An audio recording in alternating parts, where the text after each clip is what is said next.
comunicación vía telefónica con el doctor Ciro Murayama. Él fue consejero ciudadano del Instituto Nacional Electoral cuando justamente en la administración pasada, cuando estaba el consejo anterior, y también es actual profesor de la Universidad Nacional Autónoma de México. Él estuvo con Lorenzo Córdoba, uno de los más golpeados desde Palacio Nacional, señalado por el presidente de la República una y mil veces como alguien que estaba, digamos, defendiendo los intereses de los opositores a Morena, etcétera. Ciro Murayama, es un gusto enorme poder saludarte con el aprecio, sabes, se te tiene aquí en este espacio. Muchísimas gracias, Pepe, muy buenas tardes. Gracias, Ciro Murayama. Bueno, en tu opinión, el INE pasó la prueba del ácido. ¿Está en riesgo el liderazgo del Instituto Nacional Electoral luego de lo que ha sucedido con esta macroelección del domingo pasado? Mira, yo creo que esta elección confirma la pertinencia de tener un organismo profesional, autónomo, con una estructura que es un cuerpo civil de carrera muy experimentada en todo el territorio nacional de forma permanente, porque eso es lo que sacó adelante la elección, que en un país tan violento, con tantas zonas tomadas por la criminalidad, se hayan instalado prácticamente la totalidad de las 170,000 casillas, que el INE haya podido visitar y capacitar a 1 millón de ciudadanos que estuvieron al frente de las casillas, pues no es casualidad ni es un milagro, es el fruto del trabajo del Servicio Profesional Electoral y de la rama administrativa en las 32 juntas locales y en las 300 juntas distritales del INE, y eso es lo que querían destruir con el plan A y con el plan B, es lo que se defendió, es lo que sigue en pie. En cambio, pues otra valoración hay que hacer sobre el trabajo estrictamente de arbitraje desde oficinas centrales, la manera en que se reaccionó ante las constantes violaciones del presidente a la ley, es decir, ahí ya son decisiones de unos cuantos funcionarios, pero creo que lo que hay que resaltar, rescatar y proteger es esa estructura profesional que permitió que el voto se ejerciera en secreto y en libertad y que se contara bien. Ahora, se ha insistido, Ciro Murayama, que esta no fue una elección pareja. Mucha gente en redes sociales expresa que incluso hay sospecha de fraude electoral. Entiendo que una cosa es el trabajo, como tú bien lo señalas, del servicio profesional de carrera de quienes integran justamente los técnicos del Instituto Nacional Electoral, y otra cosa distinta es el tema político. ¿Tú crees que hay bases para afirmar que hubo fraude en esta elección? No, justamente yo creo que hay que distinguir el trigo de la paja. El trigo está en el trabajo técnico. La paja es la intromisión del presidente en las campañas, las condiciones inequitativas que obviamente se vivieron, el haber empezado 2 años antes del plazo legal el proselitismo de las mal llamadas corcholatas, etcétera, etcétera. Pero yo creo que no hay sustento para hablar de un fraude entendido como esa operación para cambiar el sentido de los votos depositados en las urnas. Fueron votos que se depositaron después de una contienda muy dispareja, muy abusiva, pero las papeletas expresaron lo que la gente depositó en la urna. Y eso es lo que hay que distinguir entre una elección dispareja o una elección fraudulenta. Pero le faltó, yo digo que fue una ¿tú crees, Ciro, elección que le faltó al Consejo General del Instituto Electoral, le faltó firmeza para meter al orden, de acuerdo con la ley electoral, al presidente de la República y a quienes violentaron políticamente el proceso? Pues sí, Pepe, porque mira, se emitieron 50 medidas cautelares al presidente de la República. Eso quiere decir que para el INE 50 veces violó la ley el presidente y se decía que borre un segmento de la mañanera, que borre el otro. Desde mi punto de vista, hay también unas medidas cautelares precautorias que emite el INE, que es para prevenir que ya no se siga violando, no solo para lo que ya pasó, decir retírese, sino dado que se trata de una conducta previsible, contumaz, reiterada, se pudo haber evitado. Yo, de haber estado ahí, habría propuesto que si el principal instrumento de daño a la equidad estaban siendo las conferencias mañaneras, se tenía que aplicar lo que dice la Constitución en el sentido, en su artículo 41, de que desde que inician las campañas y hasta la jornada electoral se suspende la propaganda gubernamental. ¿Qué mayor instrumento, Pepe, tú que te dedicas a la comunicación, de propaganda gubernamental tiene el gobierno, sino la conferencia mañanera? Y duró al mismo tiempo que las campañas. Es más, fue hasta confesión de parte cuando llegó la veda electoral el jueves de la semana pasada, previo a la elección, y el presidente dijo, yo también suspendo la mañanera porque se suspenden las campañas. Él asumía que la mañanera era parte de las campañas, cuando tenían que guardar silencio y un deber de neutralidad total. Entonces yo creo que ese tipo de decisiones de arbitraje pudieron haber sido distintas, pero esas son decisiones que se toman en el espacio del Consejo General y es distinto, digamos, el trabajo de arbitraje que el de organización. La parte organizativa, la parte de contactar a los ciudadanos, capacitarlos, contar bien el voto, yo creo que fue impecable y demuestra un INE fuerte, independiente, imparcial, profesional.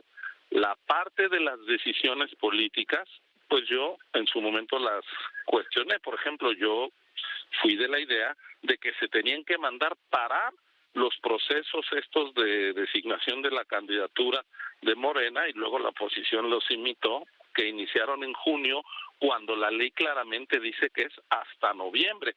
Pero ¿qué hicieron las autoridades? Lo convalidaron, incluso el Tribunal Electoral dice, bueno, pues fiscalicen esto que andan haciendo para nombrar al coordinador de la Cuarta Transformación y a la coordinación del Frente Amplio. Todos sabíamos que iban a hacer las candidaturas, lo fueron, y digamos que las autoridades electorales se permitieron esa simulación. Bueno, pues son ejemplos de cosas que no deben pasar. Yo sí veo un arbitraje pues más débil, no discreto, porque se dice siempre que un árbitro discreto es un buen árbitro, pero una cosa es un árbitro discreto y otra cosa es un árbitro desdibujado. Creo que sí ocurrió, pero eso no me lleva a sumarme a las denuncias irresponsables de que lo que tuvimos fue un fraude. No, hay que saber asumir las derrotas. Por cierto, en estas horas ha habido incidentes muy lamentables en Guadalajara, amenazas de muerte contra la presidenta del Instituto Electoral de Jalisco, Paula Ramírez Jone,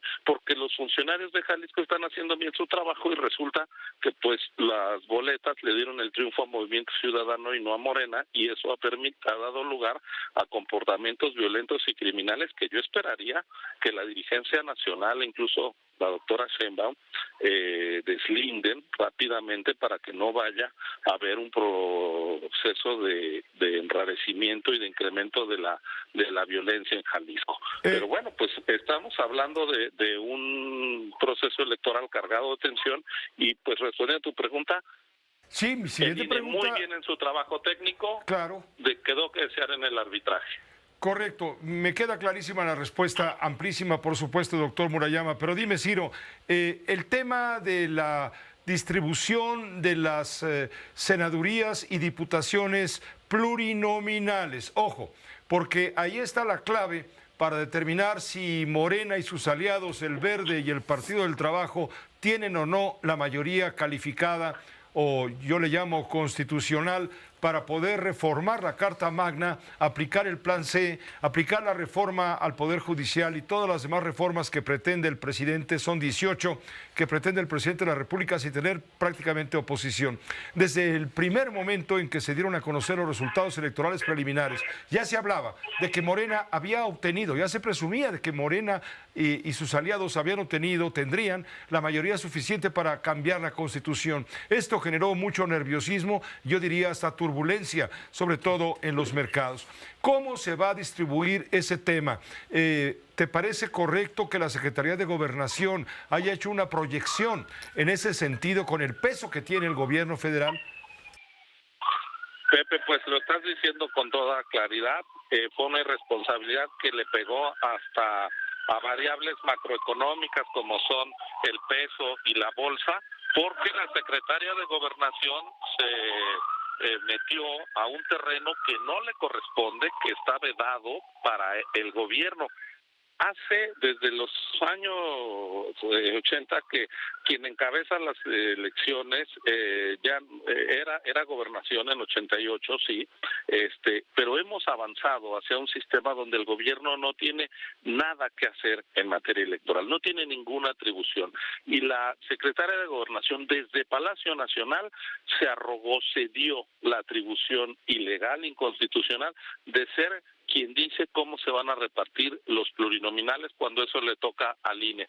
Y lo hace de una manera, pues, además de irresponsable, muy alevosa ante el voto popular, porque Morena y sus aliados legítimamente, limpiamente obtuvieron 54 de cada 100 votos a la Cámara de Diputados, el 54%, santo y bueno, un poquito más que la mayoría lograron, pero la gente, la ciudadanía, no les dio la supermayoría calificada con su sufragio, les dio el 54%, y el anuncio de la secretaria de Gobernación es que tendrían el 74% de los diputados, una sobrerepresentación de 20 puntos, del 20%, cuando el artículo 54 constitucional dice con claridad que hay un límite a la sobrerepresentación del 8%. Están tratando de duplicar el límite constitucional para hacerse de esa mayoría que las urnas no le dieron y así acabar de dañar la Constitución. Hay quien dice, cercanos al gobierno, no, pero es que esa cláusula de la Constitución aplica a los partidos, no a las coaliciones. No, Pepe. En 1996, cuando se hizo la reforma que le dio autonomía al entonces IFE, hoy INE, que le puso límite a la sobrerepresentación, en el Código Federal de Instituciones y Procedimientos Electorales, el COFIPE, se decía, las coaliciones van a ser tratadas como un partido político para repartirles los plurinominales. Partido y coalición eran lo mismo para ese fin, recibían el mismo trato.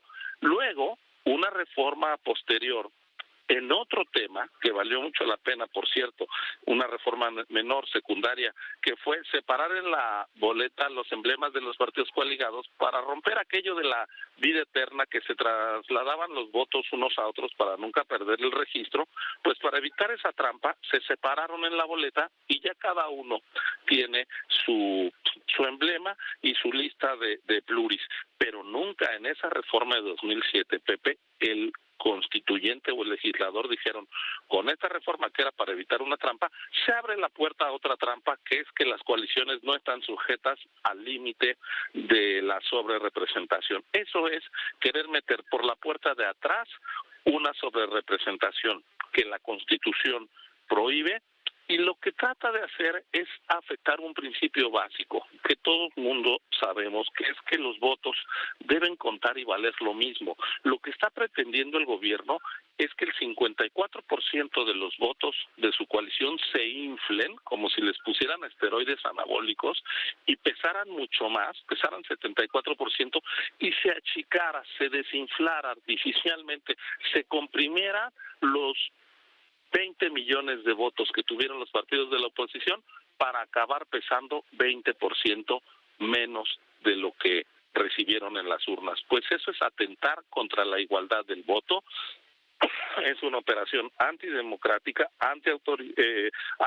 muy autoritaria, y yo espero que en el Consejo General del INE, haciendo un buen análisis de cómo se hizo esa reforma, de cómo se llegó a poner un límite a la sobrerepresentación y criterios del propio tribunal, se evite un disparate de esta naturaleza en la cual, por ejemplo, el Partido Verde, que es la quinta fuerza política de México, según las cuentas de la Secretaría de Gobernación, sería la segunda bancada. Imagínate, ¿cómo le das a alguien que llega en quinto lugar en una carrera la medalla de plata? Pues eso es lo que quieren hacer, alterar el voto popular y comprimir, por ejemplo, el PAN, que es el segundo partido más votado, el PRI, que es el tercer partido más votado. El cuarto, Ciro, estamos viendo que el tercero más votado fue el Movimiento Ciudadano, ¿eh? En la elección de diputados, entiendo que es el PRI, pero aún así tendría el Partido Verde mucho más legisladores que el PRI y que Movimiento Ciudadano, aunque quedó abajo el Verde. Incluso el PT tendría más diputados que Movimiento Ciudadano, que es la cuarta fuerza. El PT fue el partido menos votado. Es una alteración, una distorsión de la voluntad popular lo que están pretendiendo, bárbara. Entonces yo invito a que no nos vayamos con la finta, perdón por decirlo coloquialmente, del fraude que están planteando algunos dirigentes de los partidos políticos derrotados para justificar su mal desempeño.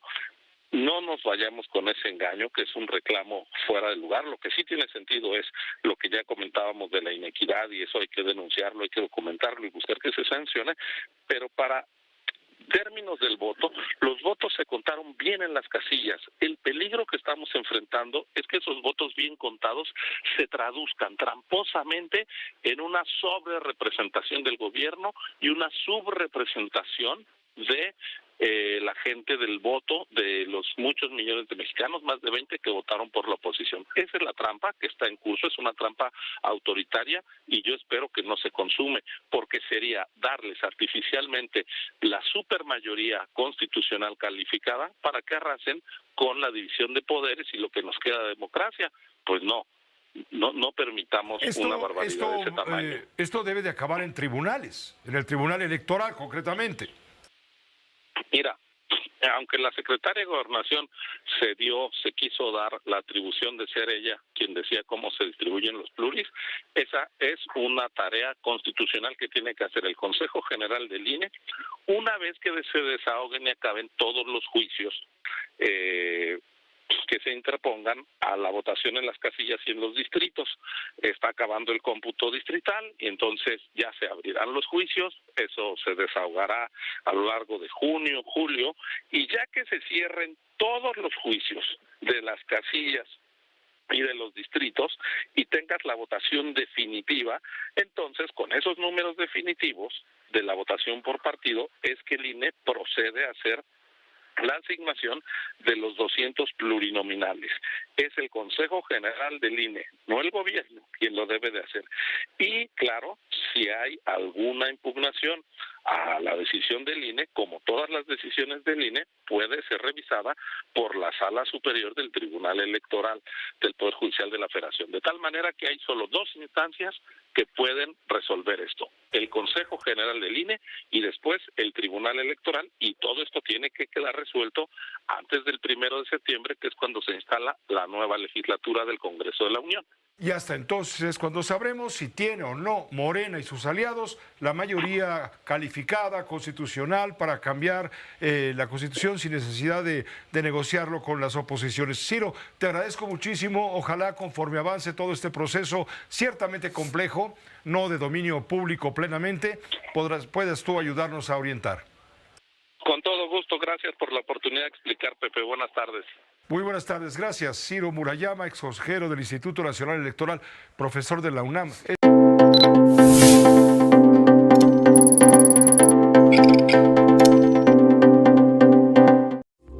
Esta fue una producción de Grupo Fórmula. Encuentra más contenido como este en radioformula.mx.